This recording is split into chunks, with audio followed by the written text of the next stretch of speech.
I studied deliberate breathing as a tool from the time I started traditional martial arts more than 20 years ago. And I've been teaching deliberate breathing techniques for the last 10 years of my life, experiencing the transformation it can have in people's physical health, fitness, and mental resilience. And today I want to share my 10 years of teaching experience with you. If you're new here to my channel, my name is Kitaro, a former traditional martial arts teacher who transitioned to a breathwork and mindfulness coach.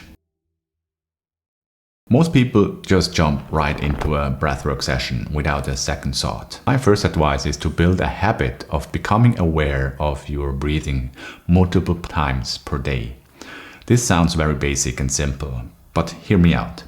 Our breathing reflects our inner state. Whether you're stressed, anxious, angry, afraid, sad, or tired, our breathing serves as an embodied mirror to the less tangible manifestation of our emotional state. And our state is the main driver that we act impulsively and don't do something we want to do. We normally call it a lack of discipline or a lack of motivation, but I don't like the tone and judgment of these words. Why not see it as mental friction? So when you become aware of your breath, you become aware of the present moment and disidentify with the emotion or worry that has trapped you in the future or past. So focusing on your breath creates space where you can think rationally. Directing your awareness inward instead of being trapped by your emotional state and focusing on external things is called interoception. There are multiple studies showing that people with good interoceptive awareness make better long-term decisions, act less impulsively, and are generally happier. So make it a habit to take 2 to 5 minutes throughout the day to get aware of your breathing. Focus on how the air enters and leaves your nostrils, how your belly and chest expands and falls when you breathe. Yes, it will feel boring and you will be pulled back by the attention-grabbing pull of the external world. But this is the point. Resist it and direct your view inward. It will make you a calmer, emotionally resilient person who is much more in control. Many people have this prescription mindset of when I feel X, you should do breathwork Y. With this mindset, we often just treat the symptoms and don't dig deep enough to create lasting change. And this is also true for breathwork. Deliberate breathing can be a wonderful tool to enhance well-being, but we should treat it as a toolbox, not as a hammer. Often we need to dig through multiple layers until we can solve the root problem and understand the mechanism of our current state. So one deeper layer that I like to become aware of is the energetic charge of my current state, my arousal level. So how energetic or action-driven do I feel?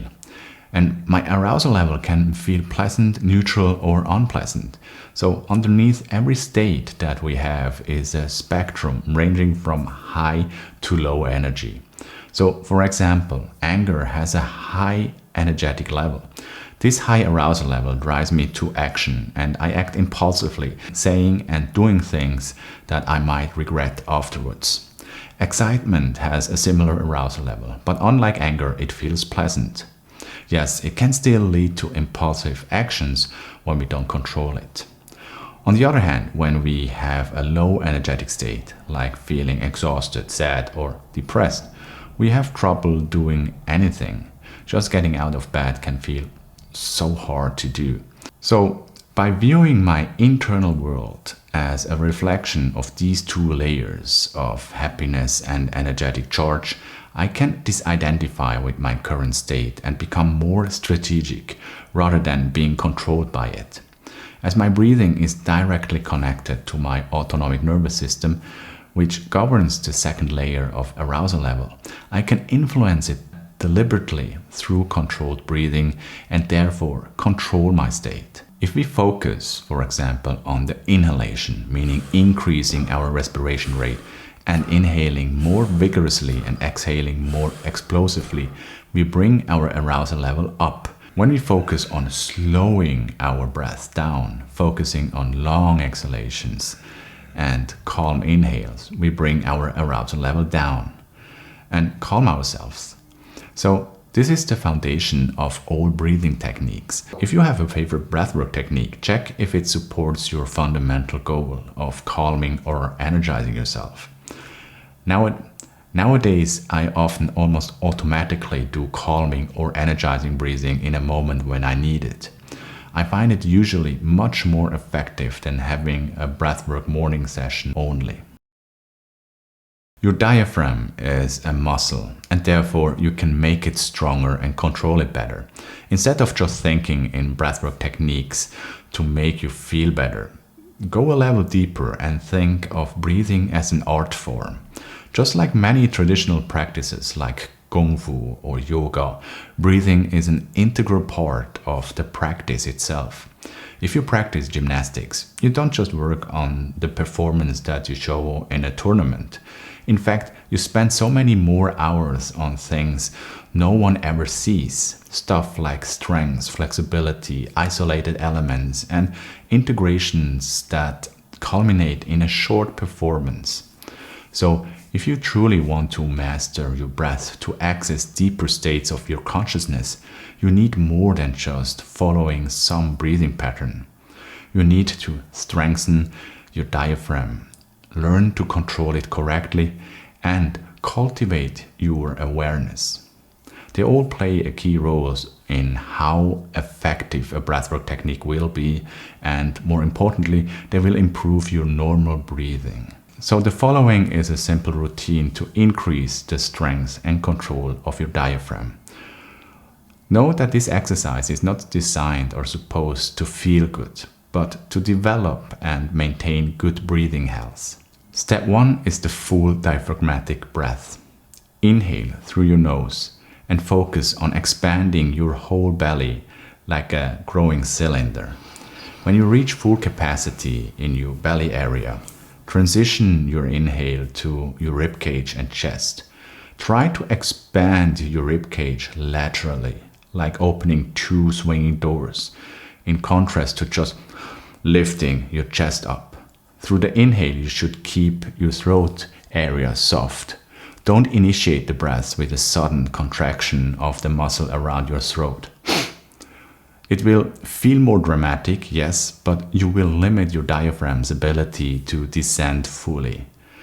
So after you reach full capacity in your chest area, then do another sharp sip or gas of air in by contracting the muscles around your neck to fill up the upper area of your lungs.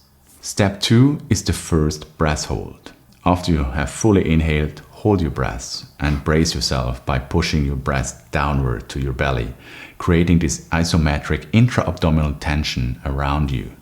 While holding your breath, keep this tension active as if you were to exhale but hold your breath in. Hold it for about 10 to 15 seconds. Step 3. Exhale and hold. Exhale by releasing the air lightly at first, then increase the intensity of the exhale until you reach the natural end. You don't empty your lungs completely, just enough to have your diaphragm relaxed and it's in its natural position again. Then explosively move your belly inward to push another gush of air out and hold your breath then. Step 4. Embrace the hold and do urge surfing. This breath hold will feel uncomfortable and your urge to breathe will increase very fast. Try to accept this discomfort and do something called urge surfing, where you feel this urge to breathe and ride it like a wave. Try to relax into it. Don't push too far. You want your next inhale to be controlled, initiating the inhalation with your diaphragm and not gasping for air. Do 3 to 6 rounds of this, which will only take a couple of minutes, and repeat this session every other day. Optionally, you can do the 3x3 foundational breathing exercise. Do this exercise first with one nasal hole for 3 cycles, then with the other nasal hole for 3 cycles, and finally with both nasal holes for 3 cycles. After a couple of weeks, you should feel the effects on your regular breathing and suddenly experience a boost in effectiveness in other breathwork techniques as well. By the way, if you want to have a free guided video on this exercise that you can follow along, please follow the link in the description. Now you understand some of the most important pillars I wish I had known sooner in my whole breathing practice. But knowledge alone is not skill. You need to put them into practice. As breathing is an automatic process, it's very easy to let it escape back into the background of our busy daily lives and forget about the powerful effect a deliberate breathing practice can have in our lives. This is why I've built my Breathwork and Mindfulness Academy and community, an online community with weekly live Breathwork sessions, in-depth and structured courses, and guided Breathwork videos for all levels. I'm very confident that having a consistent Breathwork practice and mindfulness practice enhances your well-being in all areas and can change your life. And if you want to learn more about breathwork and mindfulness, check out one of these videos here. As always, thank you for watching and supporting this channel. See you in the next one. Bye.